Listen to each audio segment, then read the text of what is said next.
gravity again, or momentum. Oh no. Resolution so bad. Must get camera there. Okay. All right. So did you have strontium sulfate on this side and sodium chloride on this side? And this is aqueous, and this is a solid, and this is aqueous, and this is a solid aqueous. Whoops. And then so then the ultimate thing is strontium. See, sulfate is like, whoa, I like the cut of your jib, sir. You know, cut of your jib. So when two ships pass each other in the 1800s, cut of your jib. The jib? Yeah, the jib, the front part of the sail. And depending on the nationality, where you'd have different jibs. And so somebody's going to say, like, the cut of your jib. Like, you're both part of the British Union Jack, you're on the same team. So they think that you're good you're not a pirate. I don't like the cut of jibs. The SiSO4. SiSO4 is on. What's wrong now? What I do now? On the right side. What's the SO4 2 is strontium. Ah, okay, wait. Strontium's a 2 plus. And sulfate's a 2 minus. I'm the first. Should it be SO4 or Okay. So here, look. Strontium's a 2 plus, sulfate's a 2 minus, so they cancel out. Okay, now I know I make a lot of mistakes, so it's fair to check, but no, that was wrong. Okay? I got it. Alright, let's do another one. I got a secret. And then you know that's called strontium sulfate, right? Yeah. Okay. Alright. This is a great one. Try that bad accent.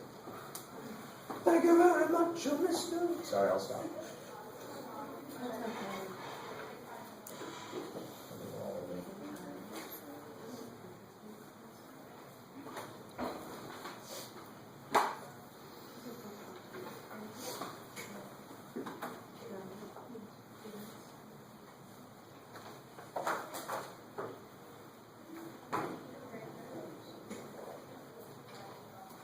Alright, so again, you're going to have, you'll begin the solubility rules for tomorrow. You should know your polyatomics, you should be on main stuff, that's old stuff. Yeah, we'll do the same thing we're doing today.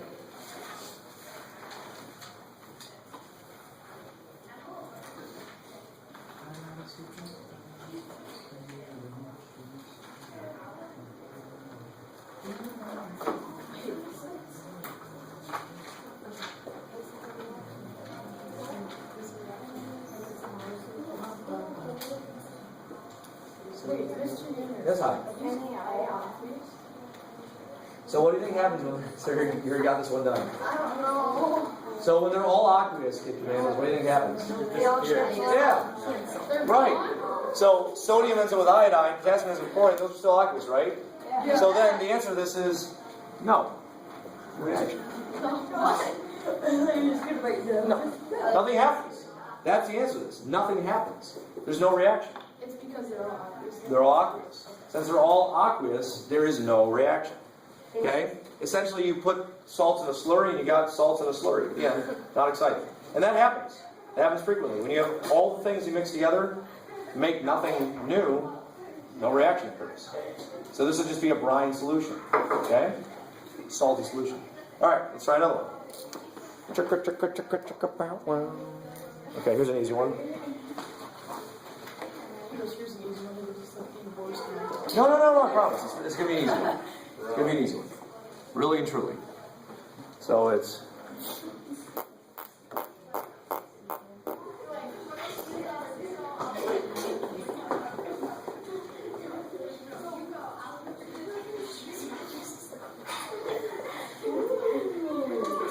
Okay, try that bad memory.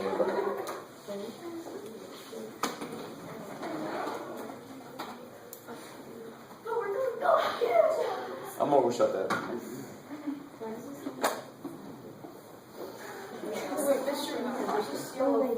That is ClO4, yeah? Perchloric acid. That's a nice. Okay, that's what I was.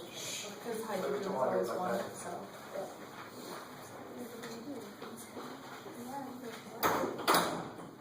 We need water.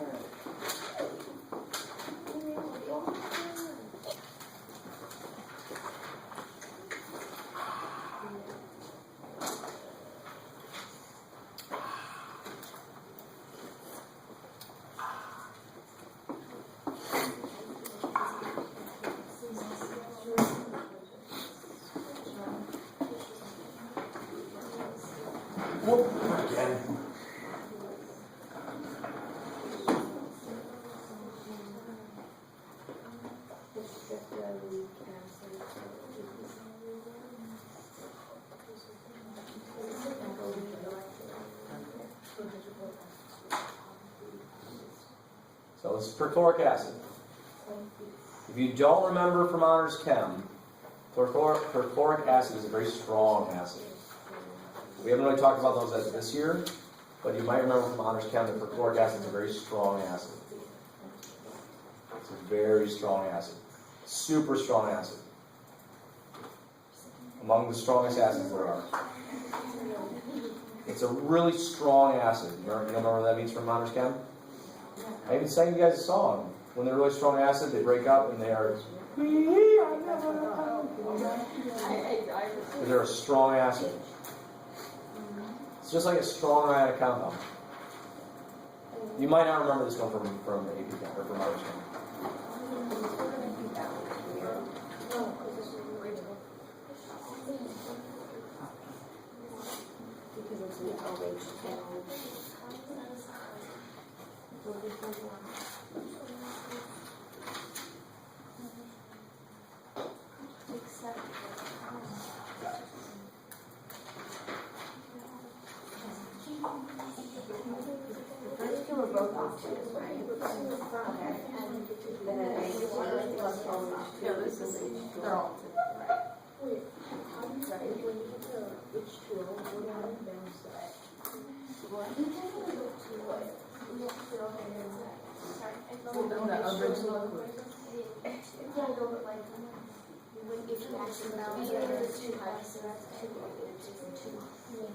Are you on the first part or up in that ion?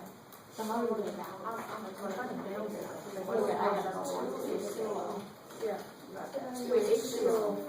Yeah. Yeah. Okay, so 2 and then what? And then 2H2O. Because if you think of HLH, maybe 2 H's and 2 OH. And you have 4 H's, 4 H's. Oh, that's true, that's true. Yeah, so like sometimes when you're doing water, it helps to think of it specifically as hydrogen. Yeah. Okay. Yeah.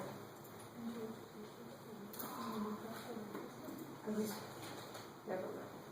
So how do you tell if it's obvious what is I mean I kind of know what it is, but I don't think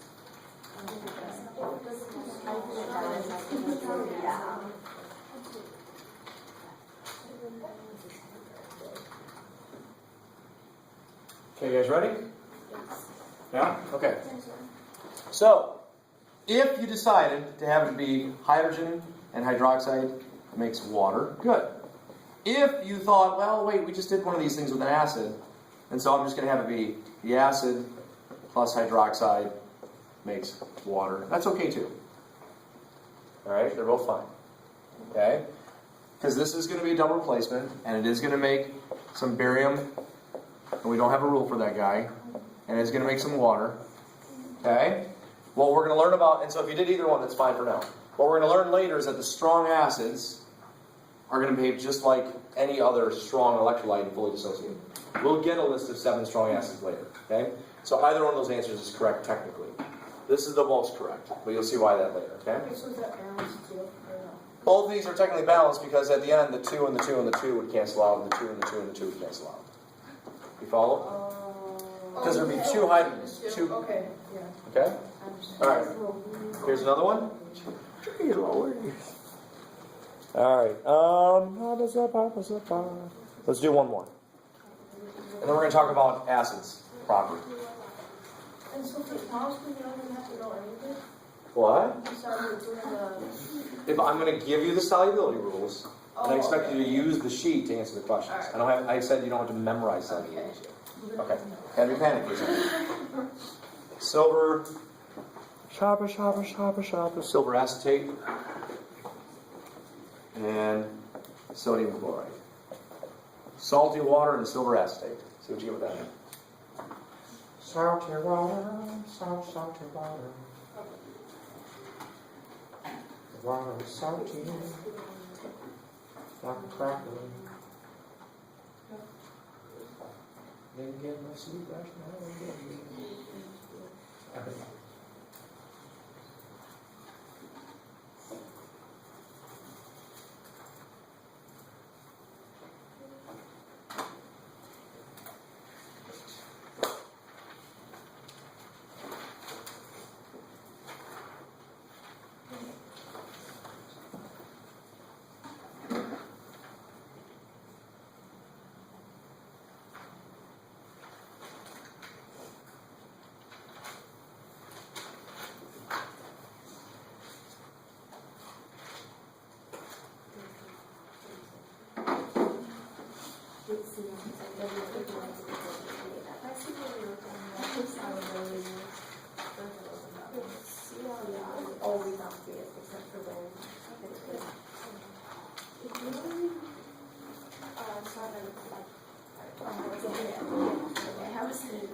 I'm so confused.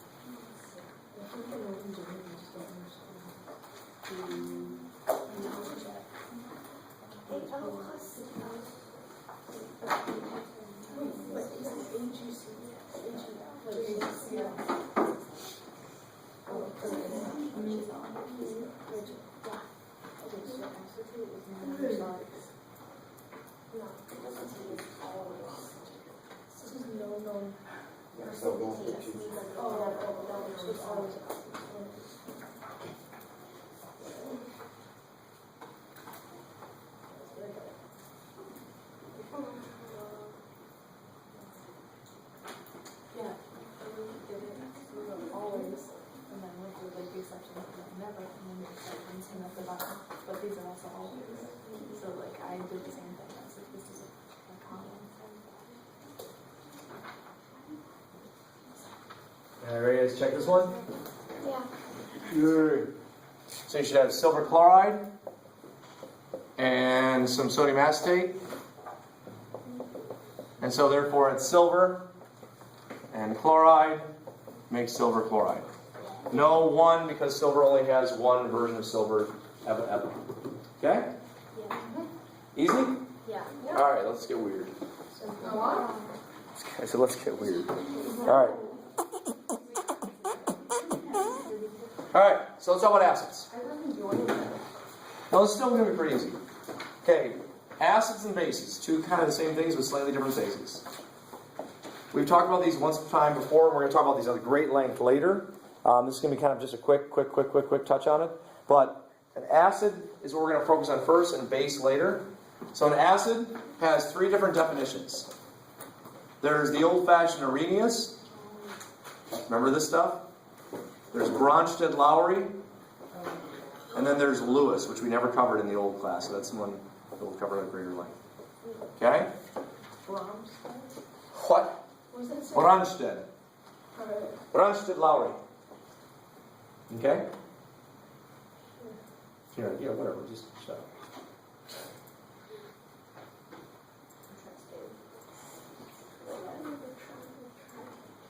Okay? All right, so Arrhenius. This is the first OG definition. If it generates H plus in solution, so it creates hydrogen ions, that's the Arrhenius. Remember that? And the base definition was the one that makes hydroxide. They're kind of two sides of the same coin. Okay? Then we had Bronsted, which was something that generates protons in solution, which is like the same freaking thing. And we'll spend more time with this later. But the Bronsted base definition is a lot more inclusive. It's going to be like, hey, it can accept a proton. So whereas Arrhenius, the base is going to say, can create hydroxide, the Bronsted base will say, can accept a proton. It's going to be a little bit different. But when we get to acids and bases proper, we'll spend more time on that. And then the Lewis is going to be the weirdest one. Okay, the Lewis guy is going to say, accepts electrons. They're all the same thing. They're all saying different things, but they're the same thing. If I create an H+, what is an H+? A proton. Can a proton accept electrons? So they're all actually saying the exact same thing. Okay? The base definition, drop the base, is like almost the exact same thing. Arrhenius is going to be a hydroxide generator, so something that can create hydroxide. It's going to be a proton acceptor, and it's going to be something that generates or donates electrons. And so it's kind of like the flip side of all the other things that are acid. Okay? Now, acids react with bases, and they neutralize. If it's a strong acid and a strong base, sorry, oops, and now I just knocked over my camera. Camera! Okay, if it's a strong acid and a strong base, they'll always make water and some salt. If it's a weak acid and a weak base, things get a lot wonkier, and we're not going to cover that right now. Okay? But when you have an acid and base and they neutralize, there's kind of a process they follow through. There are 7 acids that are considered strong acids. We did talk about this way back when, so it'll be a review for some of you. But a strong acid is one that fully dissociates in solution. Just like a strong electrolyte fully dissociates in solution. Okay, so these are things that when they break up, they are never ever getting back together. They Taylor Swift it. One of them is going to be perchloric acid. Perchloric acid fully dissociates. Another one is going to be chloric acid. Chloric acid fully dissociates. Okay, these two fully break up. Then I have hydrochloric acid, fully dissociates. Hydrobromic acid, fully dissociates. Hydroiodic acid, fully dissociates. Okay? So, looking at these, do you see any common theme to them? Yeah, they all have hydrogen, true story. What else? Yeah, here's the halogen ones. Which one's missing? Fluorine. Fluorine is a really strong bonder. Fluorine really loves to hang on to that hydrogen. It doesn't want to let him go. And if you remember, we talked about fluorine was the most electronegative atom. We talked about it a while ago. We said she was like the home-wrecking one that like every guy wants to get to know. Fluorine was that super bonding atom. Okay? Fluorine is super strong. What common theme do you see here? They have chlorine, right? So you can batch them together. The chlorine guys, the halogen guys. They have a lot of oxygens, right? Things with a lot of oxygens you're going to see have better acidity. And then there's the 2 rogues. There's nitric. It's a strong acid. Not nitrous, nitric. And then sulfuric. This guy is a pain in the butt for a number of reasons. But this one is a strong acid as well. That's the only one that's a polyprotic acid. What's polyprotic acid mean? Many protons, right? It's a diprotic acid. Only the first hydrogen is a strong acid. The second one is a weak acid. Only the first hydrogen is a strong acid. The second one's a weak acid. So when we deal with this one, I want you to only worry about it dissociating to the first hydrogen. Okay? The second one is not strong. We'll go into that more later, I promise. Many days later.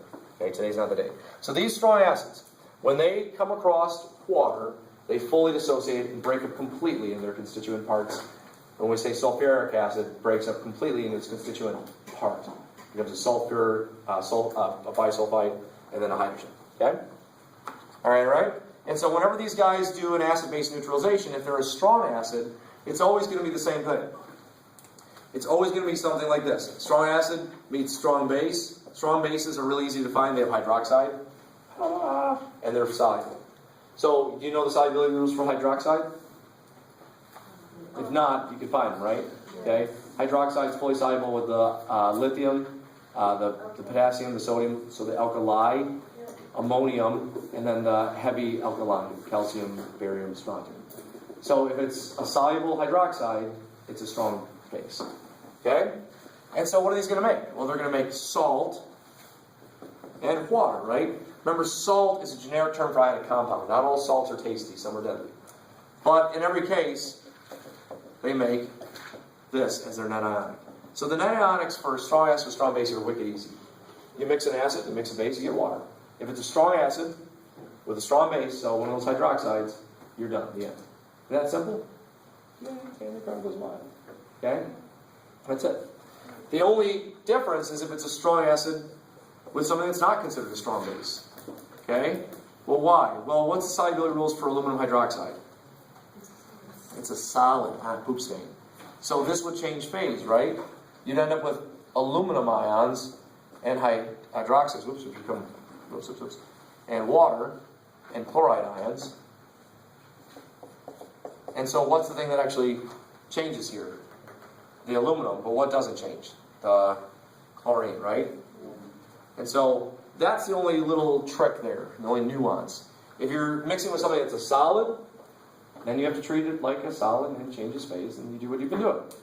If they're both aqueous, so they're both strong, it just makes water over time. So it's exactly what we just did. Nothing has changed. You follow the solubility rules, and if it changes from being a solid to aqueous, you write it out.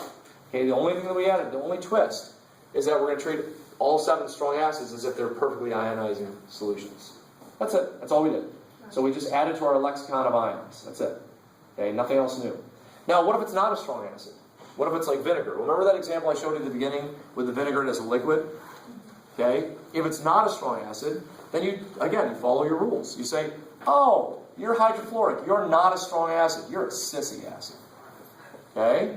And so you end up with sodium fluoride and water. So you can imagine the liquid hydrofluoric changing into water and free-floating fluoride, fixing teeth everywhere it goes. Okay? Teeth. You know, fluorine in the water makes your teeth all shiny. So fresh and so clean.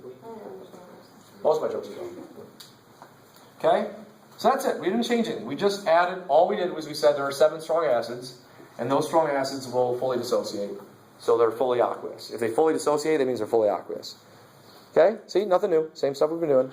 Feel okay still? Yeah. All right. So, now the part that is new. Some things, when you mix them, will create a gas. So that's the new twist. Okay? You already knew this. If I have vinegar, right? Don't write this down, just look at it. If I have vinegar, and I add it to baking soda, what does it do? It bubbles up. It bubbles, it makes a gas, right? Well, if we wrote this out, don't write this down, just look at it.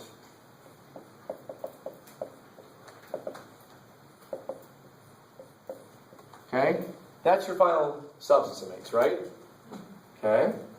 This is called carbonic acid. Carbonic acid is the stuff that's in Coca-Cola Classic. I wish I had opened that pop can when you guys had gotten here, but I needed the caffeine. I couldn't take it anymore. Okay? But when you open up a soda can, what do you hear? Why? Carbonic acid is not stable, and it's a weak acid, and it decomposes rapidly when the pressure's taken off. And this will almost immediately start decomposing into water and carbon dioxide. So 3 oxygens, 1 carbon, 2 hydrogens. If you take carbon dioxide and you put it under pressure, into some liquid, it'll force it into solution, it'll make carbonic acid. But the moment you take that pressure off by opening the lid, it starts escaping and turns back to carbon dioxide. Okay? Let's ignore the vinegar for a second. And let's make this a strong acid. And then that stays the same. Okay? And so this will be sodium chloride. So if you add hydrochloric acid to baking soda, you get salt, water, and carbon dioxide.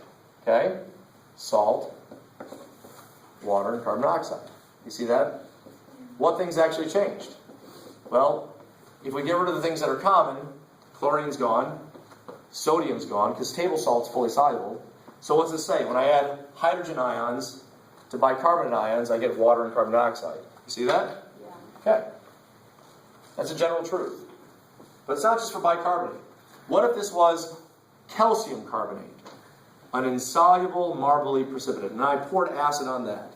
Okay, well, unfortunately, there's some acid rain in the world. There's chocolate rain too. And the acid, what's the hydrogen going to do? The hydrogen's going to switch with the calcium. This is a strong acid, so the hydrogen's going to behave like it's a metal. It's going to switch with calcium. And so I'm going to get hydrogen with the carbonate. And I'm going to end up with calcium with the chloride. Calcium chloride is soluble still from our solubility rules. This is going to immediately decompose into water and carbon dioxide. So with calcium carbonate, what do you see as well? This is going to break down into water and carbon dioxide, right? Same thing. So water and carbon dioxide. And then the calcium was part of a solid before. What about the chlorine? So he's gone. And so you can think of this guy as being a balanced equation that's liberating calcium. Freedom! Okay? And obviously carbon dioxide is a gas, right? So what's our first thing we have to look out for? What's our first weird thing we have to look out for solids becoming gases?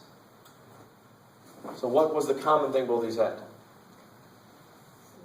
Yeah. If you see a carbonate anywhere in it, oops, and an acid, I don't care what the acid is. If there's a carbonate and acid, it's going to turn into carbon dioxide and water. Okay? That's one peculiarity. If you see carbonate, whether it be bicarbonate, which is HCO3 minus, or carbonate, which is CO3 2 minus, if you see carbonate or bicarbonate and there's an acid around, it's going to break up into carbon dioxide and water. Is there any substance you know that's analogous to carbonate, that looks like carbonate on your polyatomic ion list? Kind of looks like carbonate. What's that? Look at the sulfury guy. Sulfide, right? SO3 2 minus. Okay? So, you're working on a coal mine, going downtown, and you're burning your coal. You got dirty coal. Okay? Your dirty coal will release sulfur dioxide as it burns. So I'll write this down, just looking for a second. And these will mix together in the air, and they'll make what becomes sulfurous acid. This is acid rain. When gaseous sulfur dioxide mixes with liquid water in the atmosphere, it makes sulfurous acid. Okay, and this is acid rain.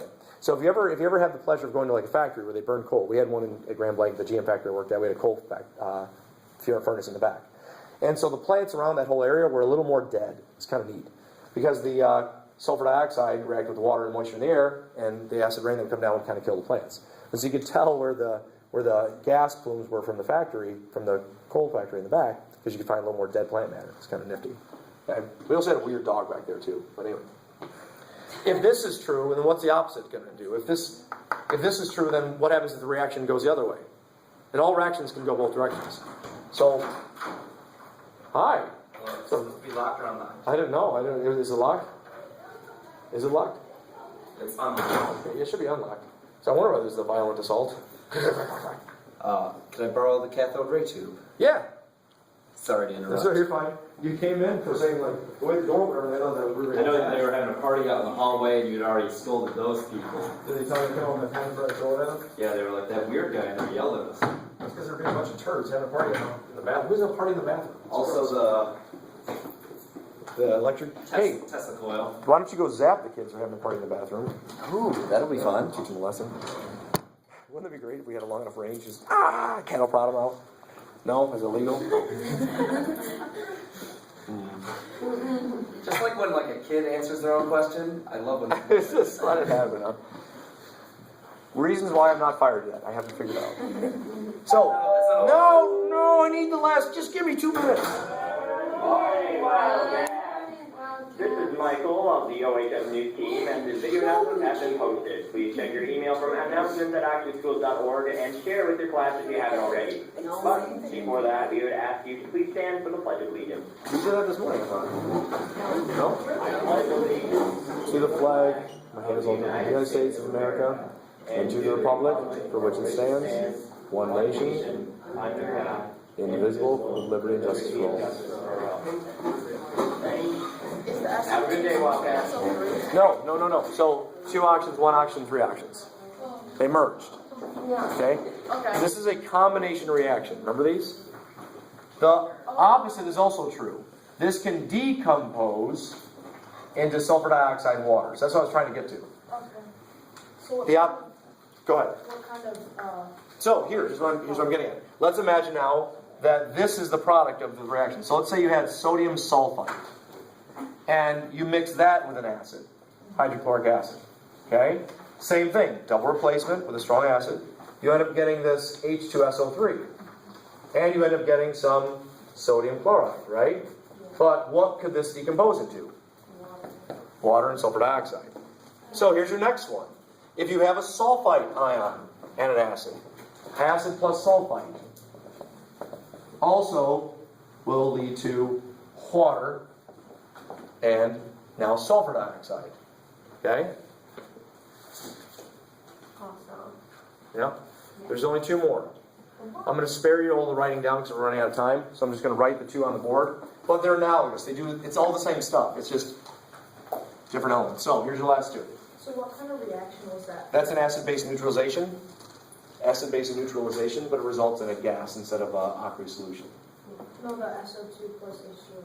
Oh, that's called a combination. We'll cover those later.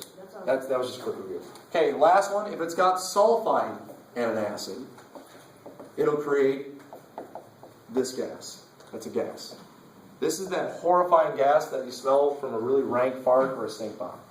So a quick example of that, if I have magnesium sulfide, let's say, which I believe by our solubility rules that guy's a solid, yes?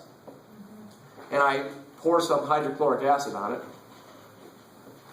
then that's going to make H2S gas, which will come out, and it's going to smell like raw death. Okay, it's going to smell horrifying. Okay? And so, if it's got sulfide in it and an acid, this is going to be one of the gaseous products. The last one, we looked at bisulfite. Well, what if it's sulfuric? Sometimes you'll get that with sulfuric, but to a lesser extent. Okay, very small extent. So, we'll actually belay that last one because that's not common enough to get into. So, we'll just leave it at these. So, if you have sulfide in it, carbonate in it, or if there's a sulfite, like I'm going to fight you at the park because you didn't listen to my sulfite. Okay, those three, the only twist is they make a gas. Okay? They make a gas. Otherwise, again, same thing we did. So when you put that in the, if you were to put like a gas into an ionic, would it just be like, you treat it as like it was a solid? Nope, you're right, little G for gas. Yeah, I know, but when you break it down, When you break it down, you don't break it apart because it's a gas. Yep, you don't break it apart. Gotcha. All right.